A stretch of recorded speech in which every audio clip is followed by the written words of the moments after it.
Hello students, uh, we are discussing the previously asked questions in board examinations from the chapter Ray Optics. That will be the topic of your RT6 paper, and obviously that paper is on 4th February. So that's why still we are just discussing the number of questions, and in every year there are nearly 4 to 5 questions that is asked from this topic, because the number of topics we have, like we have reflection phenomena, and based on that we have mirror formula and the properties of mirror, then where can be the image formation through the mirror.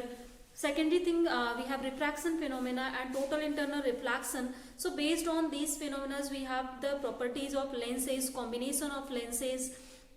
After that we the concept of prism we have, and minimum deviation angle, dispersion phenomena, and also the instrument based on that, like compound microscope, and we have this astronomical telescope. So all these questions have been asked in examination every time. Mostly from the instruments the theoretical question is asked, like what is the reflecting telescope, but this time you don't have to study about the reflecting or refracting telescope, but you have to study about the compound microscope and also astronomical telescope. So basically the function, construction, working, and diagram, ray diagram, constructive diagram, all these things that should be clear here. What is the magnification, why we are using it, and where we can use it. So this is a complete information about these instruments that you have to study, and basically from here no numerical is asked, but still the questions that is asked in numerical form or conceptual form from the topics lens, prism, and mirrors. So let's discuss that. We are I'm discussing today the 2016, 17 and 19 paper here. So in case of 2016, a question that is asked here, calculate the distance of an object of height h from a concave mirror of radius of curvature 20 cm so as to obtain a real image of magnification 2. Then find the location of image also. So we have to find out here distance of object and distance of image from the concave mirror, as it is given that its height is small h and radius of curvature is 20, and also the magnification is 2 here. So as according to question, first of all radius of curvature is here 20 centimeter, and magnification, this is equal to 2 we have. So as we know that in case of magnification of the mirror, this is given as in terms of image distance and object distance, it is equal to minus v by u here. So if you will solve it, then in place of u we can write minus of v by 2, we can write it, or simple, as we have to find out both of the things, then you can even convert it into any one. So as these things now, the relationship between object distance and image distance that we have with the help of this magnification. And second thing that we have, that is the focal length, that is f is equal to, we know that is r by 2. So here, from here it will be equal to 10 centimeter. So now we can use the mirror formula to obtain the object or image distance here. So mirror formula is 1 by f is equal to 1 by u plus 1 by v. Value of f is here 10. One more thing, that you have to put sign convention also. So in case of concave mirror, as all thrice things are obtained in the left side of the mirror, so it means that all these threes will taken as the negative here, minus f, minus u, and minus v. But if you will solve all these things, then it will be positive, as it is like this formula. So just why I am not taking it. So this is 1 by 10. Here we can write 1 by u. In place of v, in place of u, just take it here minus v by 2. Then if you will solve it, then this will be equal to minus 2 by v, and here this is 1 by v we have. Now we can solve it easily.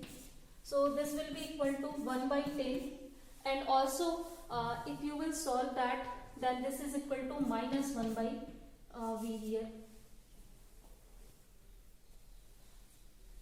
or from here V is equal to minus of 10 centimeter from here. So as V is equal to minus 10 centimeter, then you can find out what will be the value of U here. So value of U that is obtained from here, that is 5 centimeter. So this is the object distance, this is image distance, and in magnification if you will, magnitude if you will talk, then object distance is at 5 centimeter from the pole of the mirror. Second, image distance is at 10 centimeter from the pole of the mirror. So I think this question is now clear. Next question is asked, that is, using mirror formula explain why does a convex mirrors always produce a virtual image.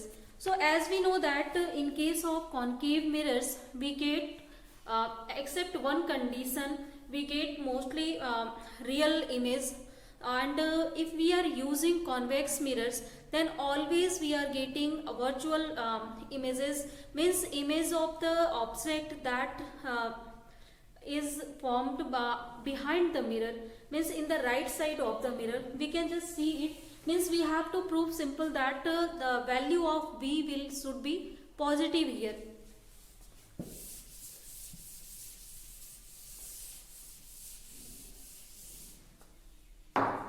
So you can solve it by two methods, as magnification of convex mirror that is always positive. So if magnification is positive, M is positive,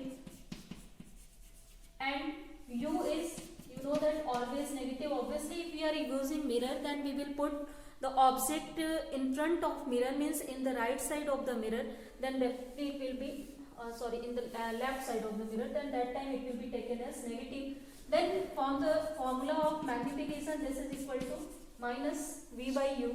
We can just see that this is positive quantity, here this is minus, this is negative quantity, then V will be also positive.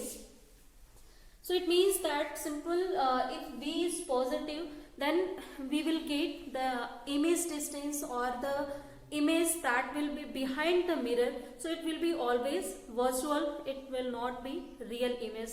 And from in this actually topic we have to use mirror formula to prove it, not the magnification formula. But still, if it is not mandatory to use the mirror formula, then that time you can use this one also. But let's see it by mirror formula. So as we have mirror formula, that is 1 by F is equal to 1 by U plus 1 by V. So as we will put object obviously in left side in front of mirror, then it will be taken as negative, and we know that focal length of the convex mirror, then that is always positive, that is formed behind the mirror here. So we can use this, like this is positive quantity, so obviously whole will be the positive here. Or before this you can just take it 1 by V is equal to 1 by F minus 1 by U, and if we will solve it, then V is equal to Fu upon U minus F here. Now F is positive, U is negative here, U is negative, F is positive. Then if whole of the denominator you will see, then this will be negative, and this is also negative, means whole ratio that will be equal to positive quantity. So from this mirror formula you can also show that this V is always positive, whatever is the position of the object in front of the mirror. So simple convex lens always produce image of any object behind the mirror, that's why we are getting only virtual image in this case. So next question, in these two questions that we have discussed, that was in 3 marks. So basically 2 marks question was first question and 1 mark was second question. So next question, that is of 5 marks here. In this 3 questions are asked. So first you can say that simple questions are, first question is of 2 marks, second is of 1 mark, and last one is of also 2 marks here. First question is asked, that is plot a graph to show variation of the angle of deviation as a function of angle of incidence for light passing through any prism. So derive an expression for the refractive index of the prism in terms of angle of minimum deviation and angle of prism. So here two things. First of all, we have to just plot a graph for the minimum angle of deviation and also angle of incidence. So if we have this formula for the angle of deviation first of all, then this is equal to mu minus 1 into this r we have, or simple if we will solve it here, sorry, this is equal to ai. So with the help of this formula, if we will just calculate angle of deviation, and also if we will see in terms of angle of incidence and minimum angle of deviation, then after plotting the graph, we have just obtained the graph that is like this. Means if we will start to plot the graph for the angle of deviation with angle of incidence, like if we are changing continuously angle of incidence, then what is the case for the angle of deviation? Then we have seen that first of all for minimum angle of deviation or simple minimum of simple angle of deviation, that is you can just take on this is angle of incidence, this is angle of deviation. So if angle of incidence is very small, then angle of deviation is very large for that angle. So depending on the factor, as different things are here actually responsible. First of all, the wavelength of light, refractive index of the material. So number of things are here that is responsible for this phenomena. Why angle of deviation for some colors are maximum or minimum. In dispersion phenomena we have studied that. So later in the next question I will discuss it. But still here, simple, it will start to increase the angle of incidence for any light beam that is incident on any prism. Then that case angle of deviation starts to decrease here, and for any value of this angle of incidence, this deviation we get the here the minimum value of this deviation, and again after this point of the angle of incidence, if we will increase angle of incidence again, then it starts to increase linearly here. So simple, first of all it shows the this decrement behavior. After that it start to increase with angle of incidence. So simple, at this angle where the angle of deviation is minimum, this is known as minimum angle of deviation. Later I will tell you how to derive the expression for it, as the question is asked. So this is the graph for the angle of deviation here. So you can just take here two angles also, I1, I2. So this is a simple graph that is showing the minimum angle of deviation, this, and angle of incidence, and its graph. Second thing, how to prove it. So to prove it, first of all we can just draw a prism, and if the light is just incident on it on some angle I, so if we have any prism ABC, and if these are the normals to the two refracting surface of the prism here, and that two refracting surfaces AB and AC. So if just suppose any ray that is incident on angle of incidence, that is I, and after simple, when this ray will fall on this, then media will change, and also this ray will suffer the refraction phenomena, and again when it will incident on it, then again there will be the refraction phenomena. So this is emergent angle here, this is angle of incidence, and here we can say, take two angle of refractions also. This is R1 and R2. This is angle of prism we have. Now we can just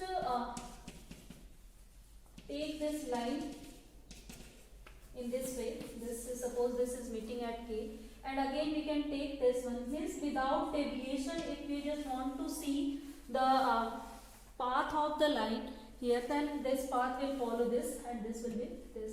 So here this, if you will see that this is the angle through which this ray is deviated when it incident on the prism here. So this is called the angle of deviation through which any beam, any light that is deviated from the prism. Now we can use the geometry here. Suppose this is the point T we have, this is point O we have, this is some suppose I have just taken Q here, and this is R here. Clear? Now as one property that we know that for minimum angle of deviation, the value of R1 and R2, that should be first of all equal. So suppose the equal value is R we have, and the second condition that should be here, that is this emergent angle that should be equal to the angle of incidence. If this condition will be fulfilled there by geometry, you can see that here this angle of deviation that will be minimum. So simple, for this condition, two conditions, the angle of deviations that will be equal to delta should equal to this delta m. Now from this triangle, angle of deviation can be written as you are saying that this angle of deviation, that is exterior angle for these two values of the triangle. So simple, this delta is written as, that is this angle and this angle. If you will take the sum of these two angles, means the sum of these two interior angle, that should be equal to this exterior angle here. This is the property of triangle that you know already. We have just taken this property many times here in the case of ray optics to prove some theories. So you can just take it. So this value will be, obviously this is I, this whole will be I by geometry, this whole will be I, and this is R1. So this angle will be I minus R1 here. And again if this whole is E, then obviously this whole will be also E. And here this is R2, then this will be E minus R2. So we can write it, delta is equal to I minus R1 plus E minus this R2. Or also we can write it I plus E minus of R1 plus R2. Only this condition that we have to use from here. So now we can use the property of minimum angle of deviation here. So this minimum angle of deviation delta m can be written as, here this is delta m is equal to I plus E, that is equal. So in place of that you can write here just 2I, and in place of R1 plus R2 this will be equal to here 2R. So and also by geometry, as I just erased the figure, you can see that R1 plus R2, this is equal to A. So if you will solve it, then you can see that R1 plus R2 is, that is equal to A. So if R1 plus R2 is equal to A, then in place of this we can write 2R. So this will be equal to A here, or the value of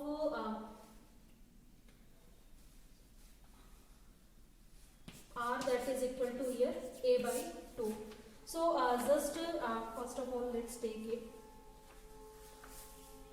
So here this will be delta m, the delta m is equal to 2I, and this will be minus of where I was written this.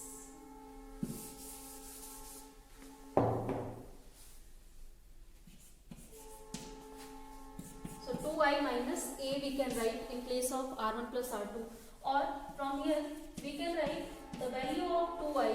So value of 2I is here, that is delta m plus A, or value of I here, that is equal to delta m plus A by 2 here.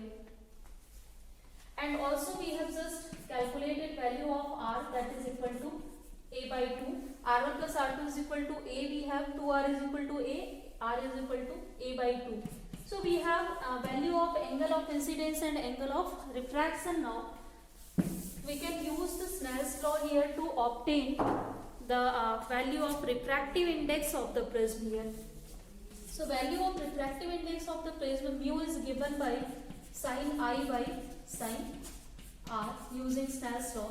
So sin value of I is equal to A plus delta m by 2 and value of R, that is A by 2 we have. So this is the expression that is relating the angle of prism, minimum angle of deviation and refractive index of the prism. So simple by calculation of minimum angle of deviation, as we are constructing already prism, we can just calculate the angle of prism by the property of triangle easily. Then we have to only find out what will be the value of minimum angle of deviation. So if you will find out it, then we can just calculate the refractive index of the any prism.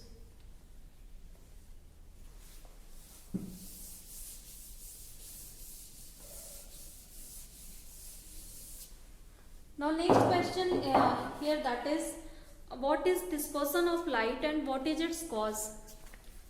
So as we know that dispersion of light, that is when light incident on any prism or any such types of media, then light just divided or into or it's a whole of the components. So as light is made up of 7 components of light, 7 segments of light, 7 colors are there, and a wavelength range for that 7 colors we have. So whenever light will just pass through the prism, then due to prism property, it just extracted, or you can say that all the colors are deviated at different angles. So that's why they just divided into its components easily. So simple, this phenomena is known as division of light into its component is known as dispersion of light. And what is its cause? The reason is that as wavelength of different colors of light, that is different. We are like if in system we will see that this is started from the violet and this is from red, and we know that the wavelength of red color, that is maximum, and wavelength of violet color, that is minimum we have. So and also we know that in this case the wavelength and refractive index that have inverse relationship, means greater will be the wavelength of the light, then less will be the refractive index for this. So if we will find out refractive index for this color, then this mu R, that will be less than mu V here. Now we can take this concept, that is mu minus 1 into A here. So from this concept, that is this is angle of deviation, that we can just calculate in terms of angle of prism and refractive index of light here. So if we will just write it for violet color, so this will be equal to mu V minus 1 into A, and also if we will write it for red color, then this is equal to mu R minus 1 into A. And from this expression, obviously if mu V is greater than this value, then delta V will be greater than delta R here. This difference will be greater than this difference, then delta V is greater than delta R. It means that the violet color will be deviated at greater angle than the red color. So when the angle of deviation for different colors are different, then obviously after emerging from the prism, then these all colors will be deviated at different angles, and that's why they will divide it into their components easily. So due to difference in their wavelength or frequency or their refractive index, the dispersion phenomena occur whenever light just enter in any prism and emerging from that. So and the third question, the 3 question was there in this segment. So third question we have, that is a figure that is given here. So this is the figure we have. This is 90-degree angle we have, and a light that is incident on it, and it is emerging here. And if we will, obviously, if here we are seeing that this is total internal reflection phenomena that is occur here. So first of all, I will read the question. So question is that a ray of light incident normally on one face of a right isoscale prism. Here one more important thing is important here. This prism is isoscale prism, which means that one angle here that will be 90 degree, then obvious, and other two angles will be equal. It means that simple here or simple here other two sides are equal exactly. So angle will be equal to 45 here. So if these two angles are 45, then obviously this angle will be 45. So this angle is 45 here, and this is also 45. Next thing here, isoscale prism is totally reflected as shown in figure. So what must be the minimum value of refractive index of glass? So give relevant calculation.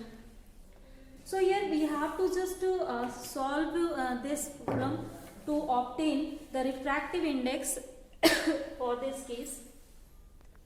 So as you know that already for total internal reflection, the angle of incidence that should be greater than or equal to angle or critical angle. So it means that this angle I that should be greater or equal to this angle IC here. So you can just write it angle IC. And it is given that already angle of incidence is, this is normal on this face or refracting face, then obviously if this is 45 degree, then you can just write in place of angle I that is 45 degree. So this is greater or equal to this angle IC we have, or in place of this you can write just IC. And now just to take sine on both sides. So if we will take this is sine 45, this will be greater or equal to sine of IC, and we know that value of sine I 45 that is equal to 1 by root 2, so this will be greater or equal to sine of IC, or we can take this 1 by sine IC. So 1 upon sine IC, this will be less or equal to root 2 here. So this will be equal to, as we know that 1 upon sine IC, this is just denoting, I think this is not visible here, so sorry for this, you can see it now. So this is 1 upon sine IC, this is less or equal to root 2, and we know that 1 upon sine IC, this is refractive index, so refractive index that will be less or equal to root 2 here. So from this expression we can see that refractive index is less than root, I think something is wrong here. This is the same thing, I think I have just written here. This should be greater or equal to, sorry guys for this. This should be greater or equal to. So from this expression we can now see that mu should be greater than root 2, or this should be equal to root 2 for total internal refraction through this prism here. So simple, the minimum value that is asked, so obviously the value of mu will be less or means equal or greater than this. So minimum value will be equal value, means for mu is equal to root 2. This is the minimum value to obtain the total internal reflection from this isoscale prism here when light is incident in this way here. So I think now this question is pretty clear. So next one question we have also, that is find the angle of incident at face of one prism, that is ABC. This is find the angle of incident at face AB so that the emergent ray grazes along the face AC. So first of all, what is grazing? We know that whenever light will incident along the face AB and it will emerge along the face AC, then that time we say that light is grazing at the prism. Or if we will talk about in terms of angle of incidence, then if this is normal on these two refracting surfaces, then if angle will incident in along this way, this is the way to enter the ray, then obviously this angle will be equal to 90 degree. Again when it will goes here, then after going through here, this will emerge in this way. So this is called the grazing of the prism. So simple, whenever angle of incidence is equal to 90 degree, then that time the grazing condition of prism that will take place here. So simple question is that we have to find out what is the angle of incident angle of prism, that is 90 degree. So I think now student that is whatever we have discussed from the paper, that is clear. So let's discuss the rest of the paper tomorrow. Then and after that you can be easily give your RT examination. So try to work hard. Obviously you don't have much time here. So just end it today. Rest of the things let's discuss in next class. Thank you students.